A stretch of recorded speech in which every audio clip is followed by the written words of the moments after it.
Hey, quick note before the podcast. We're testing out some video content. So make sure you search Joe Momo Presents on YouTube or go to the link in the description. Let me know what you guys think. All right, take care. Bye.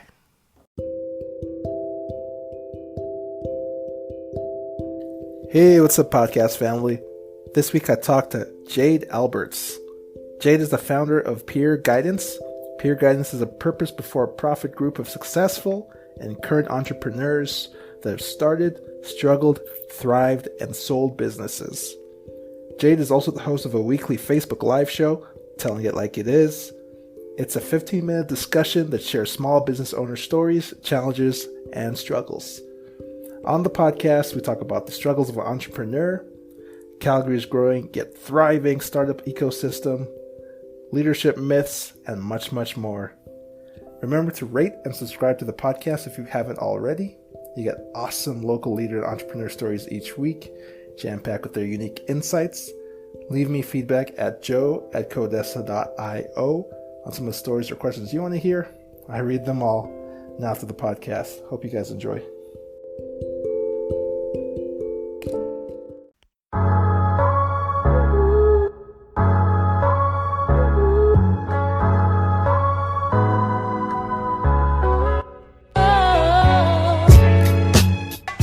We are live. Welcome to the podcast, Jade. Oh, I'm glad to be here. Thanks for having me, Joe. Yeah, I'm super excited to have you on the podcast. Obviously, you're so intertwined in the entrepreneur space and community here in Calgary. You're a host, you're a strategist, business strategist, entrepreneur yourself. But before we get into all that juicy talk, how about perhaps giving us a little background of who you are? Oh, yeah, I would love to. I guess for those who don't know, my name's Jade Alberts, the founder of Pure Guidance. Pure Guidance kind of morphed from Jade Alberts Consulting once I realized that we could help more people out there. So we are a purpose before profit group of successful entrepreneurs that have started, struggled, thrived, and sold businesses. We listen, connect, and offer honest feedback that accelerates your company's growth. So that's what I do now. Obviously, what got me there is it's a whole new world. So that's something that we can talk about. Absolutely. Were you always interested in entrepreneurship when you were kind of coming up in your career? You know, it's kind of a different story, or maybe it's the same story. I don't know. I mean, entrepreneurship wasn't something that I said, okay, this is what we're going to do. When I left university along many moons ago, I just took some time off and I was like, I don't know what I want to do. Why should I just keep going to school? Is this what I want to do? I was in, commerce at the University of Saskatchewan. So I was going to take a semester off and I got a job as a shipper receiver with a company called Video One, which is Entertainment One now. And they came to me and said, yeah, we need somebody. I'm like, yeah, I'm in. I thought it would be short term like anything else. And they said they needed to turn their shipping to receiving department into kind of a profit center because it was bleeding money. It took me 2 months to turn that around. And in 4 months, they promoted me into sales.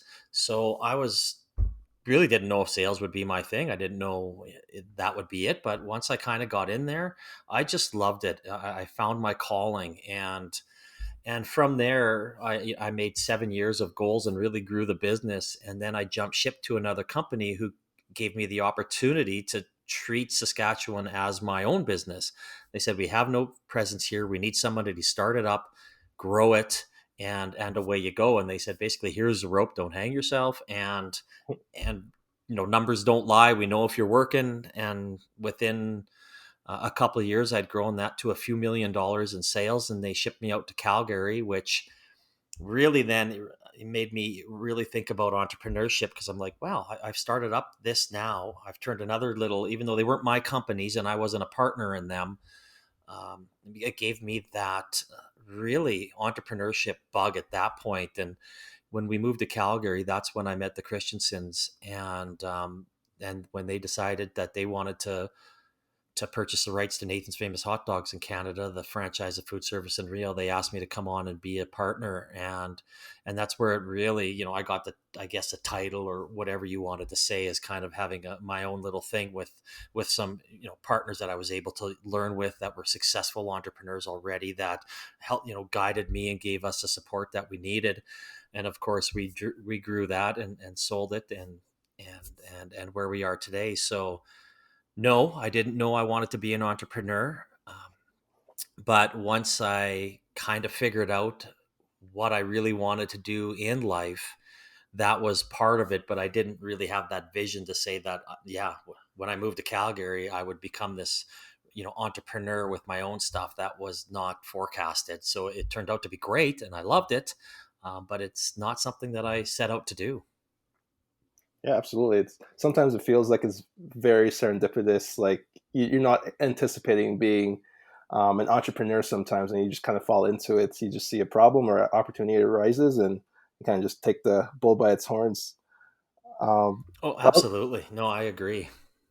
I also love your Facebook Live um, interviews, the Wednesday morning ones. I'm sure you've talked to a bunch of entrepreneurs there as well. But maybe what's one key insight that you wish you would have known when you first began your career, or something you've learned from those interviews? No, that's a great question. Yeah, my telling it like it is Facebook Live show. I thoroughly enjoy that, and I do get to talk to a lot of successful entrepreneurs, current entrepreneurs, and even startups. The one thing that I wish I would have known when I started my career, and this is going to sound a little bizarre, but I'm really happy that I didn't know anything, if that makes sense. I know a lot of people will go to school and say, yeah, what would have happened if I would have just said, you know what, I'm going to do this. Where would I ended up? I don't know. But because I didn't know what I wanted, the unknown for me was was so important, that guided my career. And if I would have known what I wanted to do, my life would have been much different. So I've been asked this question a lot, and I know this answer kind of doesn't make sense, because a lot of people are scared of the unknown. They need to have structure, or they say, okay, I'm going to be a teacher, I'm going to be a doctor. And and the unknown for me is probably the most important part of me being able to kind of roll with the punches as they went, and it really helped me guide my career and get me where I am today. Absolutely. I'm also very much the same. I'm always kind of roll with the punches type of guy. And yeah, being an entrepreneur also, you need to embrace the unknown and the uncertainty. I guess that's kind of part of the fun the fun ride, the roller coaster. Yes. Speaking of which, obviously every entrepreneur has failures, or I like to call them opportunities or moments of learning. But for you personally, Jade, what's kind of been a big challenge or even quote unquote failure throughout your journey, that and what you learned from it? I haven't had a lot of failures, which, knock on wood. I know you can't see me, but I'm knocking on my head right now. Um, it, the challenges is something that, when you phrase that, are opportunities. I know when we started rolling out Nathan's, we thought we had it, we knew everything. Well, not knew everything, but we had a really good business plan set up. We talked to a lot of people, and within 40 days we revamped that and changed it, because it was totally opposite of what we thought. So I guess the challenge is being able to adapt to something that isn't working, adapt quickly, learn from it, and move on. And that way we ended up hiring brokers across Canada that really set us up for success.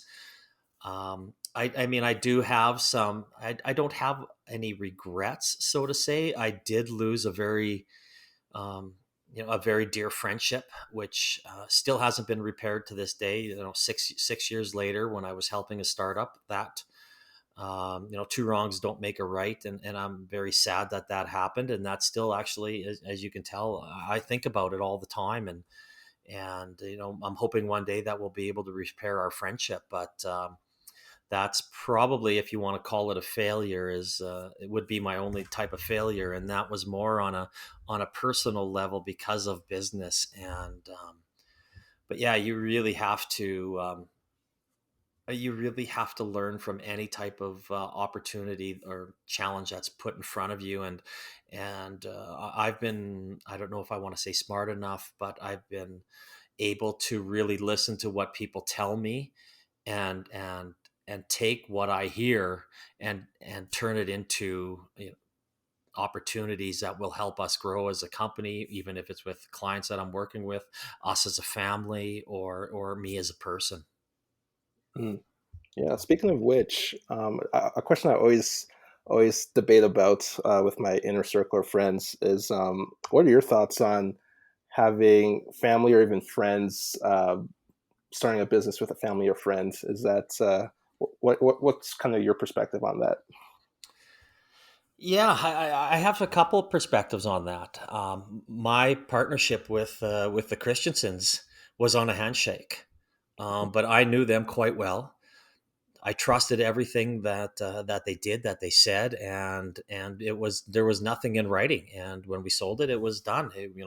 Everything was honored. But that's kind of a relationship that we had. I've seen people get lawyers involved, to put something, in writing before it starts, and still turn ugly when things go wrong. But when you're starting with family and friends, and one of the people I'd like to, give a shout out to here, and I had him on one of my first telling it like it is Dr. Dan McKinnon. And he, not only does he have PDF Roofing as a family business, he's also a doctor of psychology, and he works with a lot of family businesses. And he really talks about how to separate the boardroom from the dinner table, and it's very, very interesting. But one of the things that I took away from his advice was, you really have to separate, and you really that side, the business from the family, and you have to talk about it. You have to be upfront. You have to be honest. You just can't start talking behind people's back. There has to be really good communication when it comes with family and friends and business. Absolutely. Absolutely. Um, During your time at Nathan's, you mentioned you have to pivot quickly and adapt to changing circumstances. And obviously, I don't have to tell you, everybody kind of already knows what's happening around the world with the whole pandemic. But from your perspective, how, or I guess for you personally, Nate, or Jade, how have you been affected by the pandemic? Personally, obviously, like everybody else, right? The kids are home. We're excited they're going back to school. My wife had to come home and work, which was a little bit of a challenge. We weren't set up for that. And even working from home is difficult if you don't have the proper situation. And now you throw kids and not a proper workplace, it gets a little more difficult. On the pure guidance side, because we are purpose before profit, we waived all the fees for our clients, and we still are. I'm extremely proud of that. We want to make sure that they have the money to pay their mortgages and pay their employees or rent or whatever it may be, because the five of us that are all partnered in this, we have been successful, or we do have our own businesses. So we don't look at this as saying, oh, we have to make X amount of dollars, or we're shutting down, or we need to. This is something that we are here for support, and to make sure that these people get the right advice. On on the client side of things, I've probably talked to close to 200 small businesses, startups, and entrepreneurs over the last 5 or so months, and it's a wide variety of stories out there, where some are thriving because of it, some are just holding on and riding the wave to get through this, and some are going to unfortunately have shut their doors, but they were close to doing that anyway. And not that saying COVID gives them an excuse to do it, but what it did do is the government funds that were available allowed them to stay open, and give some of them an opportunity to pivot, to rethink their business plan. And we were able to help a few of them, revamp that business plan. So just being here as somebody to even listen to, and that's how we put ourselves out there. I mean, obviously we couldn't do a lot of coffees, And that's how I really like to operate, is in the face-to-face mode. We've gotten back to that, and even our founders coffee, which is every Tuesday morning 7:30 a.m. at Red's Diner in Kensington for small business and entrepreneurs. It's a place where people can come and talk about, because that is one of the biggest problems that entrepreneurs have, is the networking and that feeling alone, and it shouldn't be out there. So that's one thing that we've been able to make sure we were there for people when they needed to talk, to talk to somebody. Absolutely. No, I love the networking and building that community aspect. I think that's so important. I know it could be lonely at the top when you're an entrepreneur facing all these challenges, but it's also nice to have that camaraderie with other entrepreneurs and like-minded people. So I really appreciate you having that Founders Coffee platform as well. Yeah, it's fun. I mean, it's been going for 2.5 years. You usually get about 6 to 9 people a week. Some weeks we have three, some weeks we have 13, 14, but it usually averages around 6 to 9, which is great. And it really sets up people to network and make more connections. It's very hard to have a really good one-on-one conversation there, but there are a lot of sidebars, meetings set up after the fact, which is what it is meant to do. There's no agenda. You don't have to come in and do a pitch. It's nothing. It's just come, have coffee. If you want to have some breakfast, great, and meet new people. Absolutely. And I implore the listeners, all the entrepreneurs listening, that it's at Red's Diner in Kensington. Go check it out. Speaking of which, I want to talk more about entrepreneurship and kind of the journey of the entrepreneur. From your perspective, Jade, what's kind of some unique skills that's helped you become successful?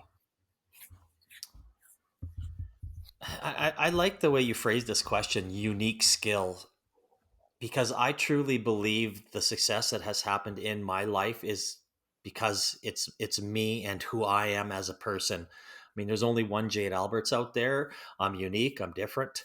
But that is something that has made me successful, whether it be in anything I think I've tried to do. In my mind, successful. It might be different in someone else's views, but and those skills are honesty, the listening, the genuineness that I portray out there, and it's something that I pride myself in, and I just don't go out there and say I do it, and I mean it's something that I live in my professional life and in my personal life.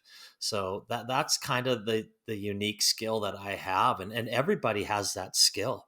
Like, I don't go out there and portray myself as this something, some person, or go out there and throw out a bunch of bullshit to people and advice. And if I don't know, I say, you know what, I don't know, but I can connect you with somebody that does know.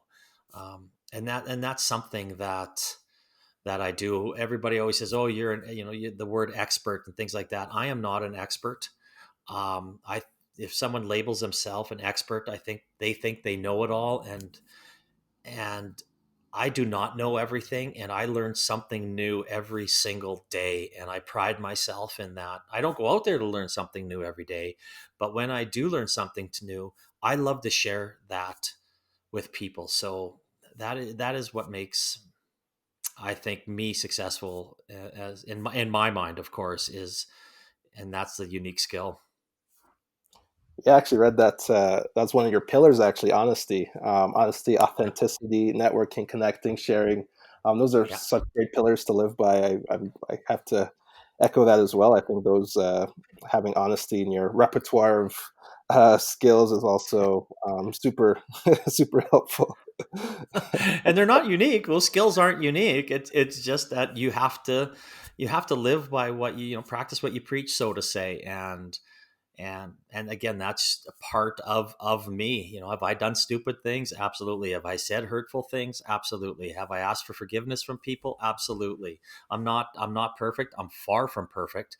But again, that's kind of what makes me up. I mean, even a good example. I made an error here for a game time, just for our baseball season, and you know what? I missed an email, and I asked the league to change it, and they couldn't. And I said, you know what? It's 100% my fault. We'll live with it, and away we go. I mean, you have to be able to practice that in every aspect. So if any of your listeners are out there, they're not unique skills. You just have to be a genuine person and care for people. And that, in my opinion, what makes people successful.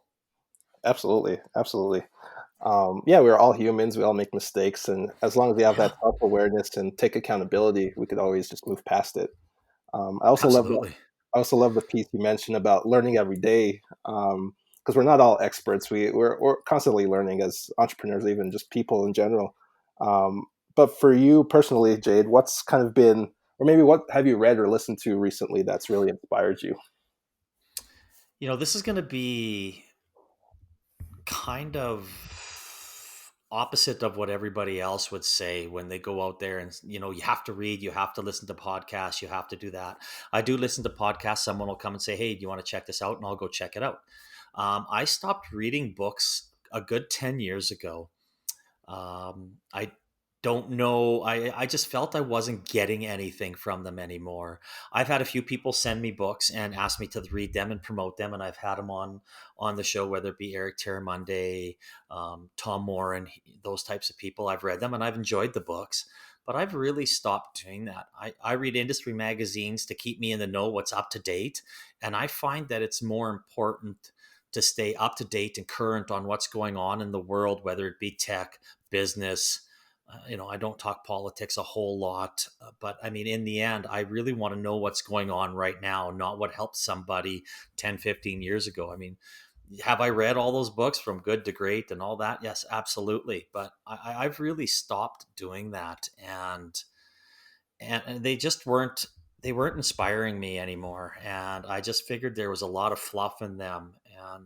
And that's why I stopped reading or listening to.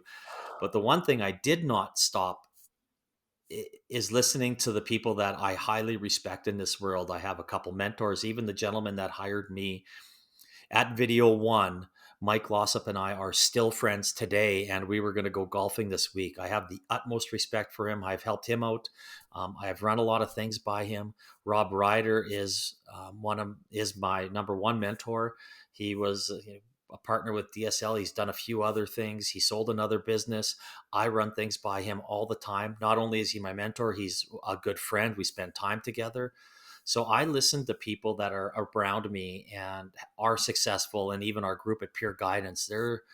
That is where I gain a lot of my best resources, best advice right now, and it's real time advice, and that's really what I'm looking for. And kind of that's how our world is moving, is like, I wanted something now, but I should have had it yesterday type thing. But the real time advice and that I get from people in this world, in my opinion, is priceless.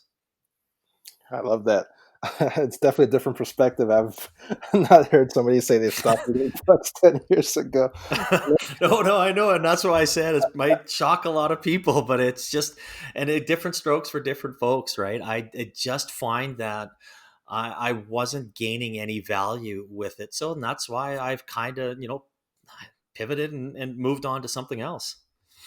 Yeah, it makes sense. You mentioned the on-demand kind of mentoring and information you get from people you respect.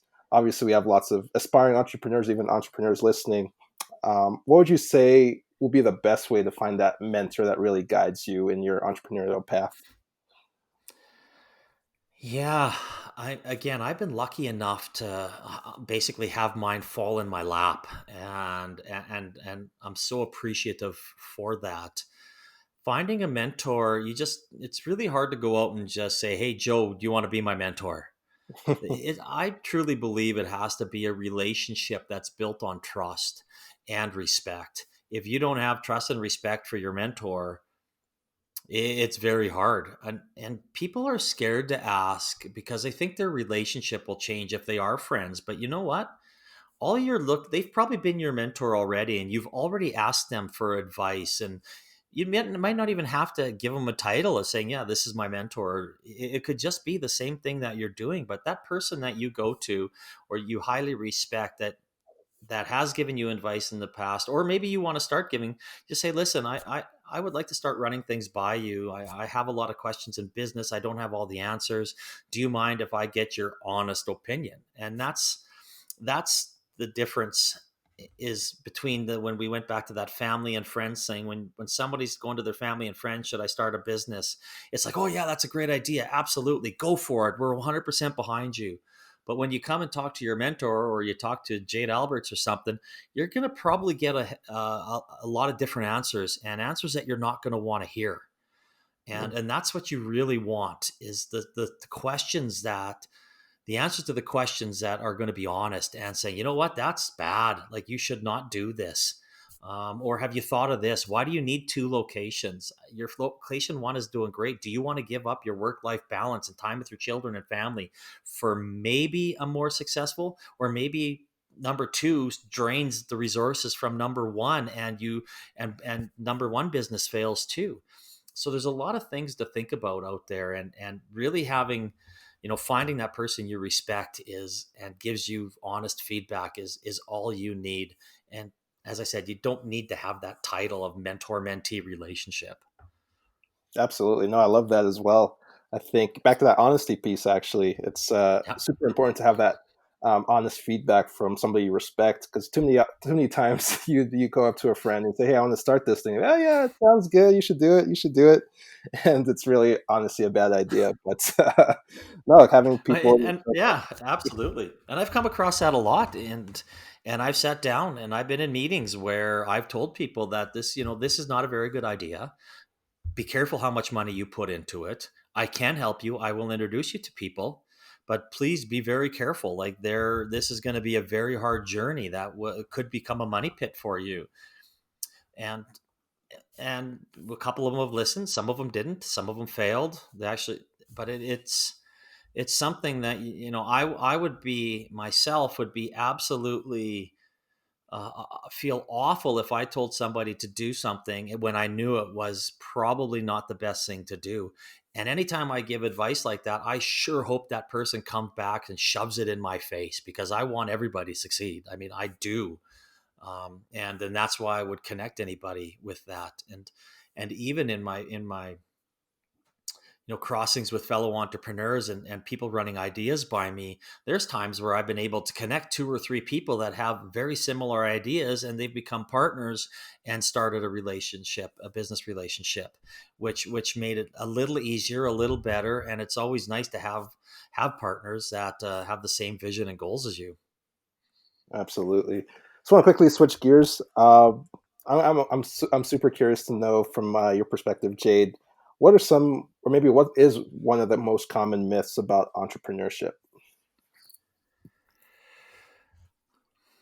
In my opinion, probably the most common myth is that because you're an entrepreneur, you're all alone. That I have this business and it's just me. It's not like me going to work for 9 to 5 and I have a boss and maybe an assistant or whatever it may be. In Alberta, our entrepreneurial network is so connected and so there for each other that it always blows me away when I talk about it. Like, I got goosebumps right now. I get so excited talking about this. There are events. There are uh, lots of, whether it be coffee groups. Um, what's that? I can't even remember that one app that runs in there. But you can go to Rainforest. You can go to Platform. There is so much out there that people out there to help you, that it is astronomical. And that is something that I think people don't know. And when you do feel alone, all you have to do is reach out, and that could be even something as a founder's coffee, for example, which we'd be able to guide you in the right way, and go talk to this group, or here's some people that we can introduce you to. So that's a common myth, that it is like, if you're a solopreneur, you're by yourself, you got no help. I see entrepreneurs work together, help each other, talk to each other, give each other leads on a daily basis, and that is something that puts a huge smile on my face every day. Absolutely. No, I love that community aspect again. Just you're not alone. You have many platforms to reach out and even connect with others, like-minded people. No, that's Yeah. awesome. Um, that kind of leads into my next question. how has the industry or even Calgary changed from when you first started to now? It's I don't know if it's changed is the right word for it. I think it's evolved to a from a Calgary, Edmonton, Red Deer, Medicine GP, Fort Mac mentality to an Alberta mentality. You really see everybody starting to work together as as a province and talking about it. Even my lingo has changed. I used to say, "Oh, yeah, Calgary." Oh no, it's Alberta now. It's not YYC. It is Alberta, and I really changed all my lingo when I talk. And you're really seeing that. You have the innovation corridor, which is out there because it's all fun to have the Flames and the Oilers stamps, asks rivalries, and that's awesome, but in business we're here for one. It's Alberta, and you're really seeing that starting to change between especially the two big cities, that they're working together. Will they compete if an Amazon wants to open up a thing? Absolutely, that's a whole different scenario. But the camaraderie between Calgary and Edmonton is really coming along, and that's really puts again a smile on my face. Absolutely. What's one question that you never get asked that you wish you would be asked?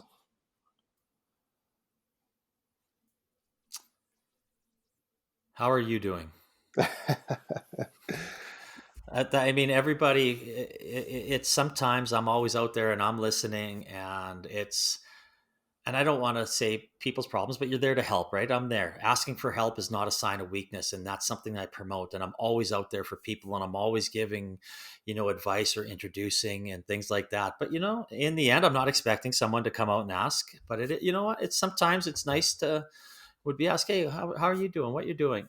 I mean, my friends do that. My family does that. The peer guidance. We have lots of talks where we talk about what's going on in our lives. But sometimes it's nice to talk about yourself every now and then. And I don't mean getting into personal things, but sometimes people need to understand what's going on in the person that they're sitting across the table from, especially on the business side of things. When they're coming in there, a lot of people are obviously me. What about me? What about me? But relationships and friendships and business contacts, it's a two-way street, and you're always out there. People will always buy from people, and that's what they want to do. And the people that I recommend out there are people that I know, that I trust. And if I say, and you come to me and say, hey Jade, I need something from you, and I say, you know what, I will send you out to talk to Mo, because he's the man, he's the guy that you need to talk to. He will help you the most. So I really, that's how I would like all relationships to be. I mean, is it kind of pie in the sky stuff, a little wishy washy, maybe, but it's something that a question I don't know how many times I've been asked, and if I have been, it's probably on a couple fingers. Well, Jade, how are you doing in this? We mentioned earlier in the podcast, we're in a whole new world. So I'm curious, how you doing, Jade? How you managing with this whole new world we're in? Yeah, it's been challenging. It's we've had some problems here at home, and we're getting through them, but it's difficult. It's throwing a lot of loopholes into it, and I do have some worries, even outside, like in Calgary, and the support local. I mean, everybody talks about it. Everybody goes support local, support local, support local, and that's great. And talk can be cheap at times, but I also fear that there's so many people out there that didn't buy online are now comfortable buying online, and what will that translate into supporting local again? So there are some really big worries in our economy, and even with the support local. I mean, do I support local 100% of the time? No. Have I bought from Wayfair over the last little bit? Absolutely. Have I gone to local shops and supported local things? Absolutely, as much as I possibly can. Do I support local? But that is something that I'm extremely worried about moving forward. Yeah, absolutely. Try and support local as much as you can. especially during these times. Only a couple more questions here for you, Jade. What are you proud of that maybe we haven't touched on in our interview today? Oh man, that's a good question. First and foremost, I'm most proud of my family. I mean, my wife and two girls, Rhea 13 and Grayson 10. They're absolutely. We have a beautiful family. I love them to death. We do lots together. We spend time together, and that's something that has given me a balance in my life that is priceless, and I can't be thankful enough for the understanding and with dad, being an entrepreneur and running businesses and helping people. My phone's always on. When we're at the lake, they know that sometimes if we're sitting there in the boat and we're fishing, well, I might have to take a call. But they're old enough now to understand that. But that is something that I am proud of. I'm proud of Pure Guidance and the team that we've put together. The first four people that I asked out of a list of 10 that I made all said yes, and I was so glad that people believed in my vision and the passion of helping the entrepreneurial startup world and giving back, and no, they weren't focused on profit. And so that was something that I'm really proud of, what we do at Pure Guidance. It's just something that, just again, I mean, I've said this a few times, but I mean, put a smile on my face. And I love to smile, I love to laugh. I'm a funny guy, I think. But it's those are probably the two things that I'm most proud of, in the world. I love that. That's what it's all about. It's about helping people and spending time with the people you love. So, I definitely feel that Absolutely. as well. Where can our listeners connect with you online? Oh man, I'm pretty much everywhere, uh, except TikTok. Maybe I'm the last person in the world. I do have a TikTok account, but I don't go on it. I'm just there, just to kind of, the girls were on there, so I kind of there to watch. It is funny. I do see some stuff there, but yeah, I mean, obviously, our website for Pure Guidance is pureguidance.ca. I'm accessible through there. On LinkedIn, I'm very prevalent and active on LinkedIn, and it's obviously Jade Alberts. Pure Guidance has a page there as well. Telling it like it is has its page, and so does Founders Coffee. So you can find me at any of those types of locations. And Facebook, Instagram is at Jade Alberts. Facebook, we're both Pure Guidance and Pure Guidance Purpose Before Profit. So I'm out there. I'm always there. Guidance at Pure Guidance .ca is my email, and I mean, I would love to hear from anybody, meet anybody for a cup of coffee. So anybody reaches out, I respond very, very quickly, usually within probably 5 to 10 minutes. Wow. I know, it's just, some people are like, oh, what are you doing? It's like 11 o'clock. I said, yeah, I'm still up. But when I go to bed, I don't even take my phone. Doesn't go to bed. It stays in the office. I don't want to hear it vibrating. I don't want to hear it beeping. I don't want to hear anything from my phone when I go to bed. But if you send something at 11:15 and I don't respond, that means I'm in bed. I love that. That's awesome. I'll put all those in the description of the podcast so people can reach out to you. And absolutely. Well, I really appreciate you being on the podcast, Jade. I loved your stories. I loved all the insight you gave, and I'm sure the listeners did too. Um, usually love to end the podcast with the guest uh, posing a question or a story or even a quote to the audience. Yeah, I guess my one of the quotes I use in a lot of our marketing, and I use in life in general to make sure people understand that asking for help is not a sign of weakness. There's always someone out there to listen. There's someone always out there to go for a coffee, to go for a beer, whatever it may be. The minute that you feel alone, or need something, please reach out. It doesn't have to be to me. If you have a friend, a family member, a work colleague, it could be personal, it could be business. It doesn't matter what it is. And I think one of the problems will be the mental wellness coming out of COVID here, and the stressors that people have felt over the last 5 months. And I've hosted a few mental wellness conferences and sat on a panel, and I talk about it a lot because it is passionate to me. And as I have had a couple friends take their own lives, so it is something that, please, I see people putting on faces out there when they're there, but deep down they're hurting, and that's one thing I stress. Like, asking for help is not a sign of weakness.